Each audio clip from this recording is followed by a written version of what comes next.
Con la stagione balneare già partita in ritardo a causa del Covid e ormai in chiusura, monta la delusione e la rabbia della categoria per la mancata decisione da parte del governo di eliminare, sospendere o anche ridurre i pagamenti dei canoni demaniali che dovranno essere pagati entro il 15 settembre. Siamo estremamente delusi ed amareggiati perché auspicavamo di avere maggiore attenzione da parte del governo centrale. La stagione balneare è partita in ritardo, è stata ovviamente condizionata dall'emergenza epidemiologica ancora in corso, abbiamo avuto un aggravio di costi, una diminuzione della nostra capacità ricettiva, eppure i canoni demaniali rimangono inalterati. Tra i punti che più fanno infuriare i balneari, inoltre, la disparità di trattamento rispetto ai colleghi siciliani. Tale regione, infatti, l'unica ad essere titolare anche del demanio marittimo, ha esentato la categoria dal pagamento del canone demaniale per l'anno 2020. Per il 2020 già molti comuni della Costa Veneta hanno iniziato a chiedere ai concessionari il pagamento dei canoni demaniali. Riteniamo che questa cosa sia inaccettabile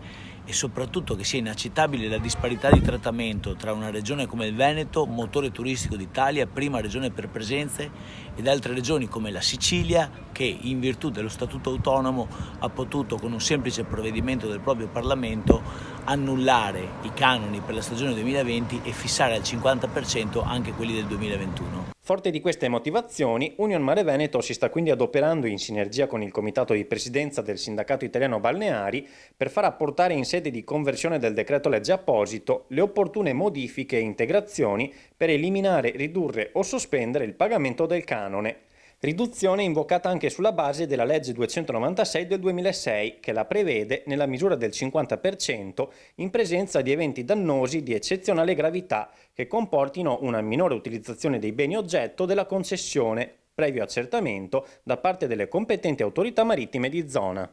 Riteniamo che questo sia un atteggiamento che assolutamente non va incontro a quelle che sono le necessità dei tanti operatori che hanno consentito di far partire questa stagione turistica, soprattutto per mettere